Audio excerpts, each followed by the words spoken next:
Bonjour à tous et bienvenue dans ce Morning Bull Live. Ce matin, nous sommes le 27 mars 2025 et on est reparti dans notre incertitude habituelle. On est reparti dans notre stress par rapport à ce que Trump nous raconte. Hier, il est venu encore parler et il nous a fait encore un sketch assez monumental, ce qui fait que le marché a perdu de nouveau tous ses repères et on est reparti plus ou moins là où on était la semaine dernière. Et franchement, il y a de quoi se poser des questions sur l'état mental des marchés financiers. Je vous préviens, aujourd'hui, on ne parle quasiment que de Trump, que des tarifs douaniers, un petit peu des semi-conducteurs, et ça s'arrête là parce que c'est le centre du monde, le nombril du monde, et on en parle tout de suite.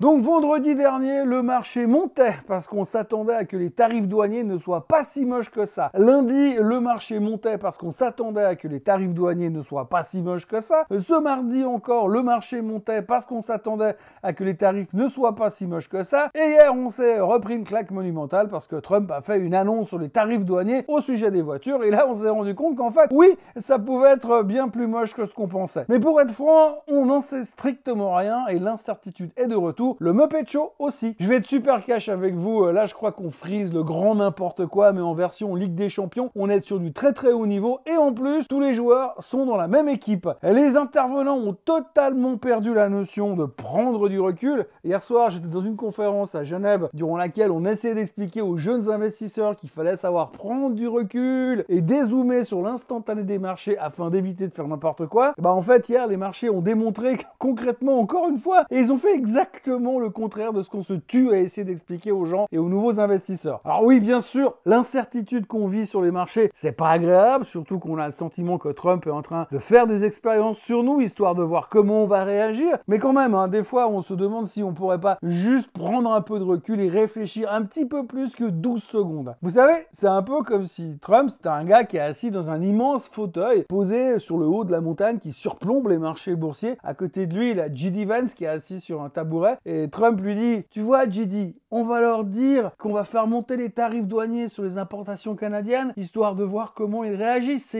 Et puis Trump a monté les tarifs sur le Canada et le marché a plongé en mode panique. Et ensuite, dans les 24 heures qui suivirent, le gentil président remonta sur la montagne, s'assit dans son fauteuil avec son ami vice-président à sa botte et il annonça que finalement, il n'allait pas vraiment appliquer ses tarifs et puis le marché est remonté. Depuis ce temps-là, le gentil président s'amuse à faire des expériences, histoire de voir comment ces idiots de marché financier réagissent. Déjà qu'ils ont mis 6 semaines à admettre que l'application des droits de douane pourrait avoir un impact sur l'inflation à la hausse, bien sûr. Trump s'est dit qu'il y avait encore une légion de tests psychologiques auxquels il pourrait s'amuser à soumettre le monde merveilleux de la finance. Vous savez, Trump aujourd'hui me fait penser à ces énormes fourmilières qu'on a dans les forêts en Suisse quand vous allez à la montagne, quand il fait très chaud en été. Et souvent, quand on était gamin, on essayait de mettre un bâton dessus pour voir comment les fourmis réagissaient avec cet intrus qui rentrait dans la fourmilière. Et Trump est en train de faire exactement la même chose avec les marchés financiers. Il joue avec nous comme si on était des fourmis pour voir comment on va réagir en fonction de ce qu'il dit ou de ce qu'il fait. Alors avec le temps, on aurait pu éventuellement imaginer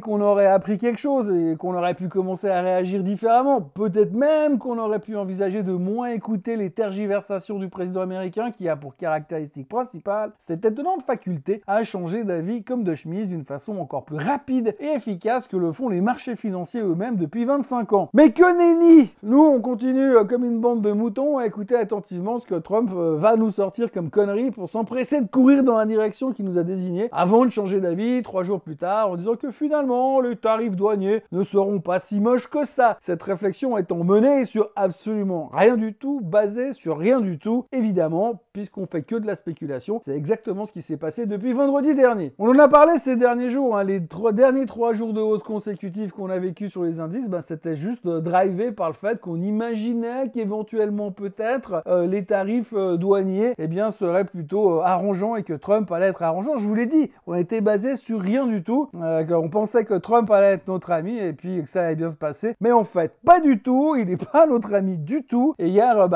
il est encore remonté sur sa montagne et il s'est dit « Tiens, Je vais aller les chercher sur les droits de douane pour l'importation des voitures. Je vais être bien agressif en disant à peu près n'importe quoi et je vais voir comment ces idiots vont réagir. Bon bah visiblement il n'a pas été déçu, hein. Les marchés se sont tous fait déglinguer parce qu'on s'est dit qu'il s'il était capable de taxer les voitures importées à hauteur de 25%, autant vous dire qu'il est capable d'absolument tout et n'importe quoi d'ici à l'annonce des tarifs réciproques qui seront annoncés le 2 avril. Depuis hier, le président en a donc remis une couche et il a rallumé la flamme sous la casserole de l'incertitude qu'on avait presque commencé à oublier. Et puis je vous passe le contenu de son discours parce que je pense sincèrement qu'un enfant de 8 ans serait largement capable de démonter son argumentaire. Bon, ce matin c'est super tôt et je crois que je suis quand même obligé de revenir sur le discours de Donald Trump hier, je suis absolument désolé. Donc, pour faire simple, le mec annonce que toutes les voitures ou les pièces détachées de voitures qui seront importées aux USA seront taxées de 25%.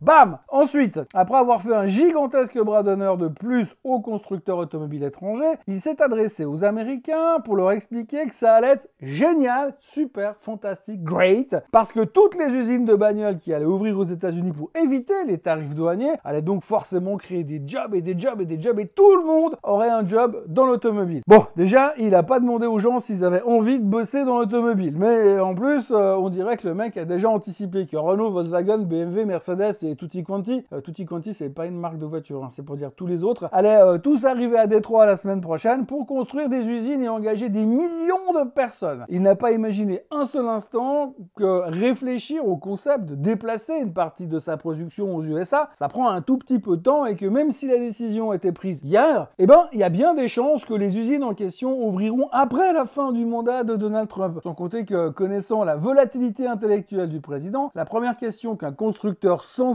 va se poser, c'est la suivante. D'Ivoire, tu crois qu'il va les garder combien de temps ces tarifs? Parce que d'habitude c'est 48 heures. Est-ce que ça vaut la peine de réfléchir à créer une usine? Oui, parce que Trump n'est pas connu pour écrire les choses dans le marbre, hein. Lui, c'est plutôt dans le sable ou la peinture à l'eau. Premier coup de vent, première pluie, c'est retour à la case départ. Mais ce qui est encore plus fascinant dans tout ça, c'est que nous, dans la finance, on est capable de le suivre comme un seul homme sans jamais remettre en question ces déclarations qui ne tiennent honnêtement pas la route du tout. Bref, hier, on a compris que pendant 4 jours, on était monté sur du pipeau, en se basant sur des théories fumeuses, comme quoi, et si ça se trouve, Trump, il va la jouer cool avec les droits de douane. Bah là, ce matin, on se regarde tous en se disant, putain, et encore, on parle que des bagnoles. Donc hier, les bourses étaient dans le rouge. Encore une fois, nous avons complètement oublié le concept d'investissement long terme. Et encore une fois, nous avons brassé de l'air avec une puissance telle que si on convertissait ce brassage d'air en électricité, il y aurait largement de quoi alimenter tous les serveurs dédiés à l'IA pendant les 5 prochaines années. On a beaucoup parlé des voitures, mais il ne faut pas non plus oublier qu'il y a un autre secteur qui s'en est pris plein la gueule, et aussi à cause du gouvernement et de ses réglementations à la con. Eh bien, c'est les semi-conducteurs. Alors, on va pas trop s'attarder sur le sujet, mais disons qu'à propos des semi-conducteurs, on est en train de comprendre le concept de ce que l'autre expliquait dans la Bible quand il disait « Si on te frappe sur la joue droite, tends la joue gauche ». Sauf que là, on a retravaillé le concept et c'est plutôt « Si tu me colles une baffe sur la joue droite, ne t'attends quand même pas que je tende la gauche, on n'est pas tous catholiques pratiquants ici ».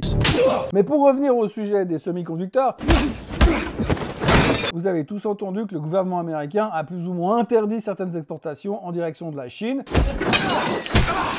pour leur mettre les bâtons dans les roues et leur faire perdre du temps avec la course à l'intelligence artificielle. Dans la foulée, ils ont également blacklisté toute une série de sociétés technologiques chinoises. J'aime me battre. Alors, à ce stade, la Chine n'a pas encore répliqué. Mais les intervenants, ils sont pas complètement débiles. Donc, ils ont tous commencé à se dire que le jour où ils vont répliquer, ça risque de pas être une partie de plaisir et qu'en plus, ça pourrait quand même impacter les ventes directes des sociétés comme Nvidia. C'est assez logique. Résultat, on a tiré sur tout le secteur sans faire de prisonniers.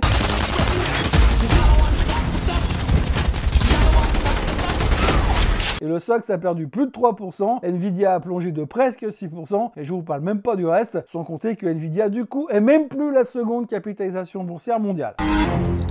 Non!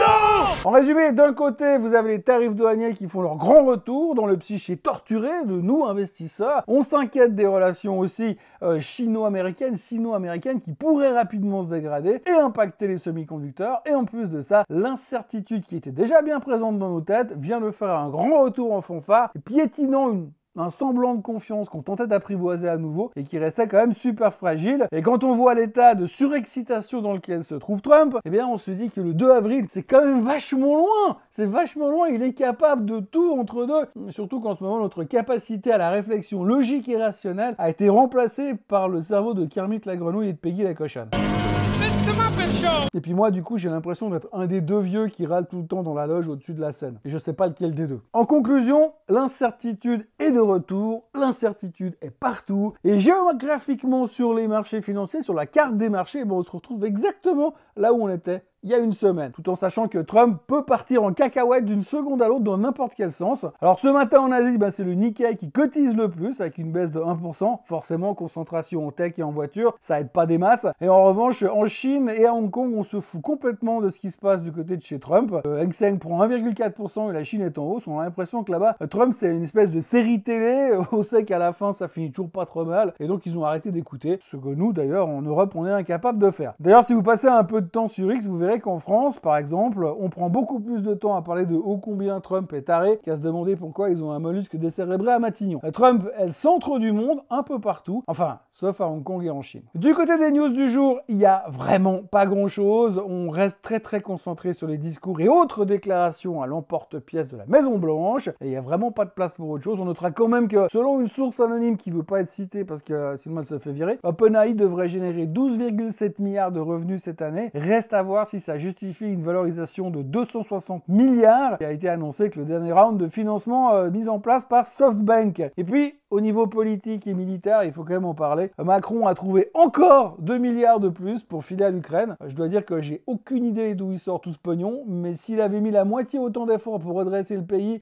qu'il en met à fond perdu pour soutenir l'Ukraine, je pense que la France serait en train de racheter l'Allemagne et la Silicon Valley en cash, et il lui resterait même un peu de fric pour redresser le système de santé. Pour le reste, aujourd'hui, on aura le GDP américain et les jobless claims, mais tout le monde attend demain pour les chiffres de l'inflation, le fameux PCA. Autrement, on parle des tarifs de Trump et le narratif n'est plus du tout le même que celui de lundi matin. On est passé de « on s'attendait à que les tarifs douaniers ne soient pas si moches que ça » à « oh putain, mais qu'est-ce qu'ils vont encore nous faire ?» Mais qu'on se rassure, connaissant le niveau de rationalité du marché en ce moment, il n'est pas exclu que nous assistions à un Xème revirement dans les heures à venir. Une chose est certaine pour l'instant, on est en plein Muppet Show financier et même les scénaristes de Netflix n'auraient pas osé inventer des retournements de situation aussi rapides et fréquents dans leur série. Trump nous a donc clairement emmené pour l'instant dans une nouvelle dimension. Autre sujet pour ceux que ça intéresserait, et c'est pas une blague, la semaine prochaine, le 1er avril, en collaboration avec l'Investment Society Lausanne et Swissquote, j'aurai le plaisir de donner une conférence qui a pour thème analyse des marchés financiers et tendances du moment. Autant vous dire qu'on va se marrer parce qu'il y a vraiment des trucs à dire. Cette conférence aura lieu à l'Amphipôle C à l'Université de Lausanne de 17h jusqu'à la fin de l'apéritif. Le lien pour l'inscription, vous le trouverez en dessous de la vidéo. L'entrée est gratuite, mais il faut quand même mieux s'inscrire. Voilà ce que l'on pouvait raconter aujourd'hui. Encore une journée exceptionnelle. Hier aux États-Unis, on se réjouit de voir ce que ça nous réserve aujourd'hui. Les futurs ne font rien pour l'instant. D'ici là, n'oubliez pas de liker cette vidéo, de la partager, de la commenter et surtout de vous abonner à la chaîne Swissquote en français. Et nous, on se retrouve bien sûr, comme d'habitude, demain matin pour un nouveau Morning Bull Live. Très bonne journée à tous. Bye bye.